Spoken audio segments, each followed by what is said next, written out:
Hello दोस्तों, स्वागत है आपका दृष्टि आईएएस के इंडेक्स प्रोग्राम में। मैं हूं केवल आपके सामने। आपने पिछले कई दिनों में देखा होगा कि जैन समाज के लोग सड़कों पर उतरे हुए दिखाई दे रहे हैं। सड़कों पर आना जाना तो उनका लगा ही रहता है, लेकिन इस बार एक समूह में वे आए हैं सड़क पे और विरोध प्रदर्शन कर रहे हैं।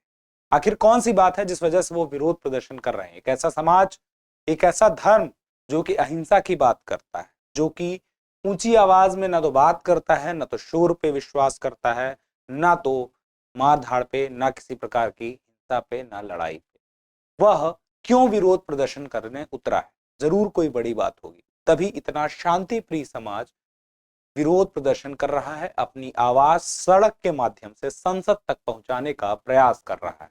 इसके पीछे की वजह है उसकी धार्मिक भावना, उसकी आस्था को चोट पहुंचाने की कोशिश की जा रही है, ऐसा उनकी तरफ से मानना है। जिसके पीछे की वजह है, हालांकि ऐसा जरूरी नहीं है कि किसी की आस्था पर चोट पहुंच रही है तो इंटेंशन वही रहा होगा। इंटेंशन वो नहीं रहा होगा, किसी और कारण से कुछ निर्णय लिए गए और वे निर्णय जिस प्रकार के रहे उससे पूरी तरह से सहमत नहीं है जैन समाज के लोग। तो सारी बात क्या है, इस सारी बात को हम आज विस्तार से जानेंगे और समझने का प्रयास करेंगे कि किस प्रकार से हमारी परीक्षा के लिए भी महत्वपूर्ण है, और अंत में एक अभ्यास प्रश्न जो आपकी तैयारी को करेगा और बेहतर। तो क्या है आज हमारे लिए चर्चा का विषय? सबसे पहले तो हम देखेंगे कि खबर क्या है, खबर चर्चा में आखिर क्यों है, और चर्चा में होने के बाद क्योंकि उस चर्चा का संबंध इस बात से जुड़ा हुआ है कि इको टूरिज्म क्षेत्र घोषित किया गया है श्री समेत शिखर जी को। अब ये क्या है श्री समेत शिखर जी और इसे इको टूरिज्म क्षेत्र घोषित किया गया है, तो ये अपने आप में कुछ अच्छी चीज होनी चाहिए, लेकिन ऐसा नहीं। इस बात को लेकर के जैन समुदाय विरोध प्रदर्शन कर रहा है। इस बात को समझेंगे कि आखिर क्यों कर रहा है। अब जब जैन समुदाय की बात आई है तो थोड़ा सा जैन धर्म को जान लेना भी जरूरी हो जाता है, और उसके साथ में जरूरी हो जाता है तीर्थंकर के बारे में थोड़ी सी जानकारी हो जाए। उसके बाद जानकारी हो जाए कि आखिर इस विवाद का हल क्या हो सकता है, जिससे कि एक सही राह दिखाई दे, और अंत में एक अभ्यास प्रश्न। और चलिए अब शुरू करते हैं हम खबर से। खबर है, why is the Jain community protesting across the country, यानी कि देश भर में जैन कम्युनिटी क्यों विरोध प्रदर्शन कर रही। हालांकि यह विरोध प्रदर्शन किसी हिंसा को समर्थन नहीं दे रहा है, लेकिन सड़क पर उतरना ही अपने आप में अपनी आवाज को ऊंचा करने का प्रयास मात्र माना जाना चाहिए। तो बात आती है यह क्यों, तो इसकी बात आती है कि चर्चा में क्यों है। चर्चा में इसलिए है क्योंकि एक स्थान है समेत शिखर जी। यह जो समेत शिखर जी है, अब यह चर्चा में क्यों है? क्योंकि जो समेत शिखर जी स्थान है वह जो है बहुत ही बड़ा धार्मिक स्थल है जैन धर्म का, जिसे कि झारखंड की सरकार है उसने इको टूरिज्म क्षेत्र घोषित कर दिया है। जिस बात का विरोध प्रदर्शन किया जा रहा है उसके पीछे की कुछ खास वजहें हैं। उस तक पहुंचने के पहले हम जानते हैं कि आखिर ये श्री समेत शिखर जी क्या है। तो दरअसल एक श्री समेत शिखर जी पर्वत है। छोटा नागपुर पठार आपको पता होगा, छोटा नागपुर पठार भारत के किस राज्य में है? झारखंड राज्य में। झारखंड राज्य के गिरिडीह जिले में, गिरिडीह जिले में इस छोटा नागपुर पठार में एक स्थान है, उसका नाम है पारसनाथ पहाड़ी। गिरिडीह जिले में क्या है? पारसनाथ पहाड़ी, पारसनाथ पर्वत भी इसे बोल सकते हैं। इस पारसनाथ पर्वत पर ही है श्री समेत शिखर जी। अब ये श्री समेत शिखर जी क्या है? तो यह श्री समेत शिखर जी ऐसे स्थान है जहां पर जैन धर्म के जो प्रमुख तीर्थंकर हैं उनमें से अधिकतर तीर्थंकरों को यहां पर मोक्ष की प्राप्ति, तो अपने आप में इस वजह से इसे सिद्ध क्षेत्र भी कहा जाता है। और यह जो है 1350 मीटर ऊंचा है, झारखंड में सबसे ऊंचे स्थान में से एक है। जैसा कि मैंने आपसे बताया था कि बहुत ही सिद्ध स्थान है, इस वजह से माना जाता है कि यहां यात्रा करने पर मृत्यु के बाद व्यक्ति को पशु योनि और नरक प्राप्त नहीं होता है, ऐसी मान्यता जैन धर्म में है। जैसा कि मैंने आपसे बताया कि 24 में से 20 तीर्थंकरों को यहां पर मोक्ष की प्राप्ति हुई। मोक्ष क्या है इस बात को अभी हम और अच्छे समझेंगे। कुल मिलाकर मोक्ष से सीधा मतलब यह है कि जन्म और मरण के चक्र से मुक्ति हो जाना ही मोक्ष है। तो 20 तीर्थंकरों ने इस स्थान पर मोक्ष प्राप्त किया था, 4 तीर्थंकरों ने अलग स्थान पर, यानी कि सभी तीर्थंकरों को मोक्ष की प्राप्ति हुई है। अब बात आता है कि यहां पर पशुओं का व्यवहार तक, यह जगह इतनी पवित्र है कि यहां पर जो हिंसक जानवर है वह भी हिंसक नहीं रह जाता। अगर शेर भी आ जाए तो कहा जाता है कि वह किसी को कोई भी चोट नहीं पहुंचाएगा, किसी जानवर का भी शिकार नहीं करेगा। अब यही पवित्रता है जो कि चिंता का विषय बनी हुई है इको टूरिज्म क्षेत्र घोषित करने के बाद।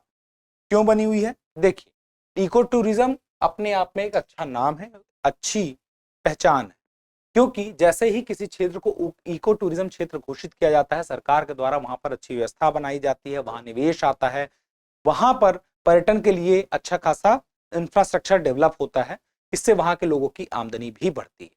और जहां तक बात आती है जब इको लगा हुआ है तो उसमें होता यह है, तो इको टूरिज्म में कि जो प्राकृतिक सौंदर्य है उसके करीब तो लोग जाते ही हैं पर्यटक, लेकिन प्रकृति के साथ छेड़छाड़ नहीं करते हैं, यानी कि जो प्रकृति और पर्यावरण का संरक्षण भी इस टूरिज्म में, इस कॉन्सेप्ट में पर्याप्त मात्रा में होता है। जो स्थानीय वन्य जीव है, पर्यावरण है और स्थानीय निवासी हैं, उन्हें संरक्षित किया जाता है, उन्हें किसी प्रकार की हानि नहीं होने दी जाती है इको टूरिज्म में। लेकिन फिर भी जैन धर्म के लोगों को इससे समस्या है। उसके पीछे आपको समझना पड़ेगा, उसके पीछे की वजह है जैन धर्म का अहिंसक होना। जैन धर्म किसी भी मांस और मदिरा के भक्षण को समर्थन नहीं देता है, ना ही वह करता है। और यह वह स्थान है जहां पे हजारों सालों से कोई भी ऐसा कार्य नहीं किया गया। यहाँ तक कि खाना भी लोग शाम, यानी कि सूरज ढलने के बाद जैन धर्म में खाना भी नहीं खाते हैं।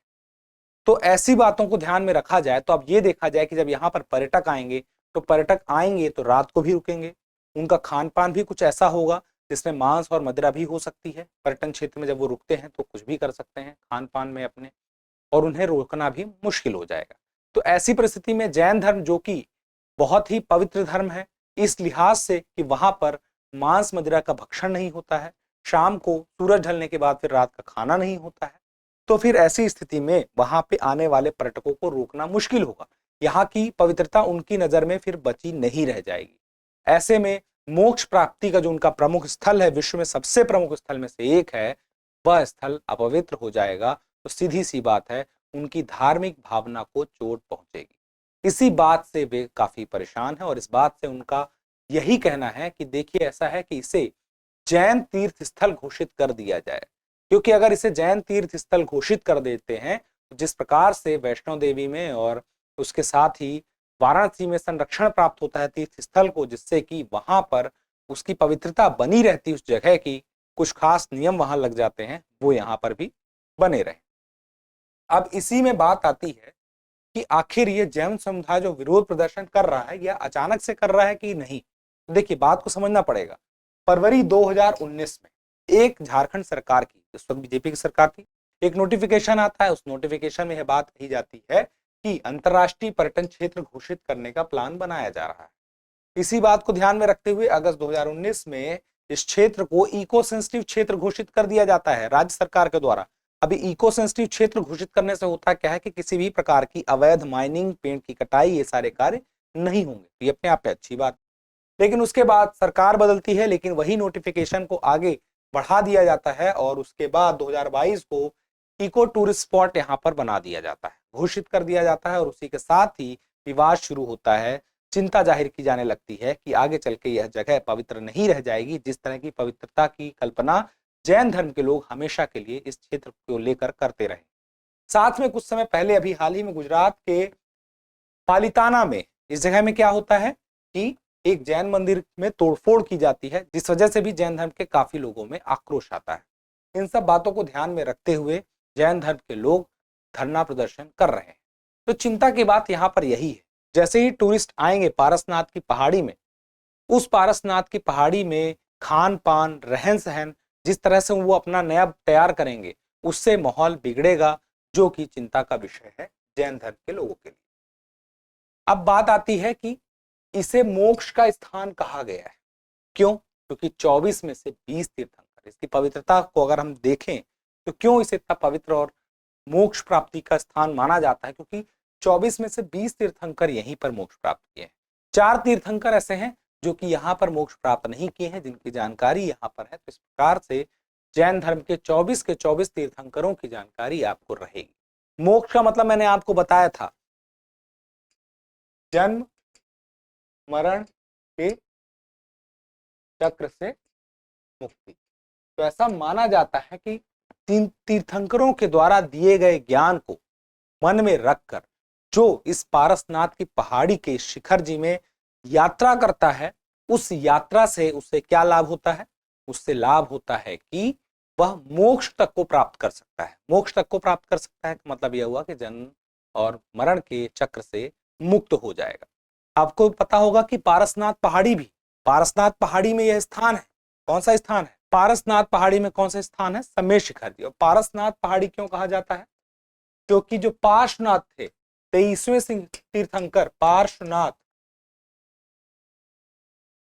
23वें, उन्हें भी यहीं पे मोक्ष प्राप्त हुआ था। उन्हीं के नाम पर यह नाम पड़ गया पारसनाथ पहाड़ी। और सम्मेद शिखर जी पर्वत यही पारसनाथ पहाड़ी पर ही मौजूद है। ठीक है, तो जो 4 हैं जिनका अलग अलग, ऋषभदेव का कैलाश पर्वत में, 12वें तीर्थंकर भगवान वासुपूज्य का चंपापुरी में, 22वें तीर्थंकर नेमिनाथ का गिरनार पर्वत में, और 24वें और अंतिम आपने पढ़ा होगा, अच्छे से आपको याद भी होगा, महावीर उनका पावापुरी में। मोक्ष इनको यहाँ पे प्राप्त हुआ था। अब बात आती है कि जैन धर्म को थोड़ा सा जान लेते हैं। जैन धर्म का मुख्य रूप से विकास कब होता है? 6ठी शताब्दी ईसा पूर्व में। उसी दौरान बौद्ध धर्म का भी विकास हो रहा था। कहा जाता है कि बहुत पहले से जैन धर्म का अस्तित्व था, लेकिन 24वें तीर्थंकर, इनका जन्म कहां पे हुआ था? वैशाली के निकट कुंड ग्राम में हुआ था। नाम क्या है उनका? महावीर। महावीर ने 540 ईसा पूर्व में उनका जन्म हुआ और इस धर्म का विस्तार बड़ी तेजी से किया। 24वें तीर्थंकर थे। तो तीर्थंकर का मतलब जान लीजिएगा, जिसे सभी ज्ञान की प्राप्ति हो चुकी, उसे कहते हैं तीर्थंकर।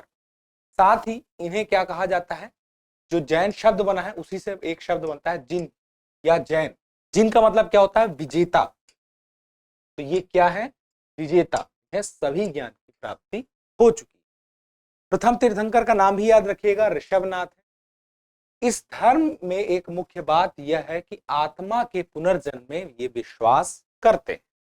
एक और महत्वपूर्ण बात यह है कि आगम साहित्य, अगर आपसे पूछ लिया जाए कि आगम साहित्य क्या है, जैन धर्म से जुड़ा हुआ साहित्य है, तो जो भगवान महावीर है, महावीर के संदेशों का संकलन आगम साहित्य। 2 प्रमुख संप्रदाय आपने ये भी पढ़ा होगा। एक संप्रदाय कौन सा है? श्वेतांबर, और एक है दिगंबर। याद रखिएगा, दिगंबर, श्वेतांबर। आपको पता होगा दोनों में अंतर क्या है। जो कठोरता से नियमों का पालन करते हैं वे दिगंबर कहलाते हैं, जो कठोरता से नियमों का पालन नहीं करते हैं वे श्वेतांबर कहलाते हैं।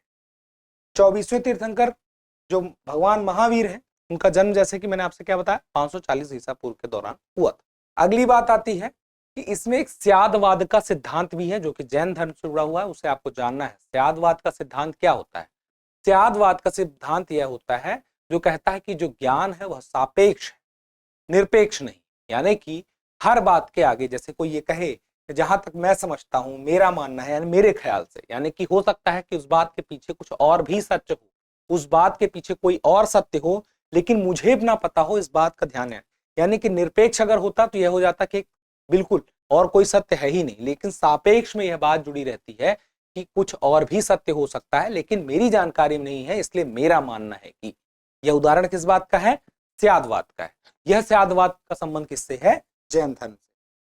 अब बात आती है, जैन धर्म में कुछ सिद्धांत है, उन्हें भी जान लीजिए। जैसे कि अहिंसा, जीव को चोट ना पहुंचाना, ये तो पता ही है। सत्य, झूठ ना बोलना, अस्तेय चोरी ना करना, उसके अलावा अपरिग्रह, ये अच्छे से याद रखिएगा। संपत्ति का संचय ना करना, इसका मतलब भूल जाते हैं। ब्रह्मचर्य आपको पता ही।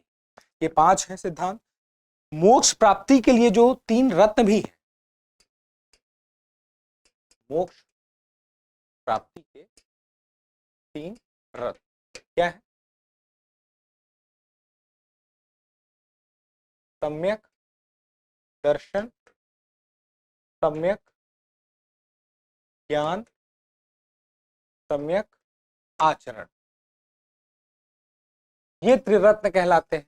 इन त्रिरत्न का फॉलो करने से क्या होता है कि मोक्ष की प्राप्ति होती है, ऐसा जैन धर्म में बताया गया है। उसके बाद आगे की राह क्या हो, इस विवाद को कैसे सॉल्व किया जाए, तो इस विवाद को सॉल्व करने का कुछ तरीका यह हो सकता है, जैसे कि जैन टूरिस्ट क्षेत्र घोषित करने की मांग की जा रही है। जैन टूरिस्ट क्षेत्र का मतलब क्या है कि ऐसा टूरिस्ट क्षेत्र घोषित किया जाए जो जैन धर्म के नियमों को पालन करते हुए, मतलब जो उनकी आस्था है उन आस्था को ध्यान में रखते हुए वहां पर डेवलपमेंट किया जाए पर्यटन का, यानी कि जैन धर्म की बातों को ध्यान में रखते हुए। उसके बाद टूरिज्म एक्ट में संशोधन किया जाने की बात कही जा रही है। जो यह बात तो तय है, राज्य सरकार के सचिव ने, झारखंड सरकार के सचिव ने भी एक बात कही कि अगर हम टूरिस्ट एक्ट से बाहर कर देंगे इस क्षेत्र को, तो हम इसके क्षेत्र के विकास के लिए कुछ नहीं कर पाएंगे, क्योंकि जैन समाज के लोग वहां के आसपास के लोगों को स्वयं से मांस मदिरा खाने से नहीं रोक सकते हैं, काफी मुश्किल है। लेकिन जब कानून के तहत अगर यह काम किया जा सके, अगर यही चीज जैन टूरिस्ट क्षेत्र की जो बात कही जा रही है, यानी कि उनकी बातों को ध्यान में रख करके वहां विकास किया जाए, वहां के पर्यटन को बढ़ावा दिया जाए, सरकार के द्वारा टूरिज्म एक्ट के अंतर्गत यह कार्य किया जाए तो बेहतर होगा। लेकिन उसके लिए क्या करना होगा, टूरिज्म एक्ट में संशोधन करना होगा, तो इस बात को भी ध्यान देना होगा। तो यह रही आज की महत्वपूर्ण बातें। अब आते हैं प्रश्न। प्रश्न क्या है, पवित्र श्री समेत शिखर जी भारत के किस राज्य में है? आपके ऑप्शन है गुजरात, राजस्थान, झारखंड और कर्नाटक। आप अपना उत्तर कमेंट बॉक्स में देना ना भूलें। जल्द ही मिलते हैं अगले वीडियो में, तब तक के लिए स्वस्थ रहें, मस्त रहें और पढ़ते रहें। धन्यवाद।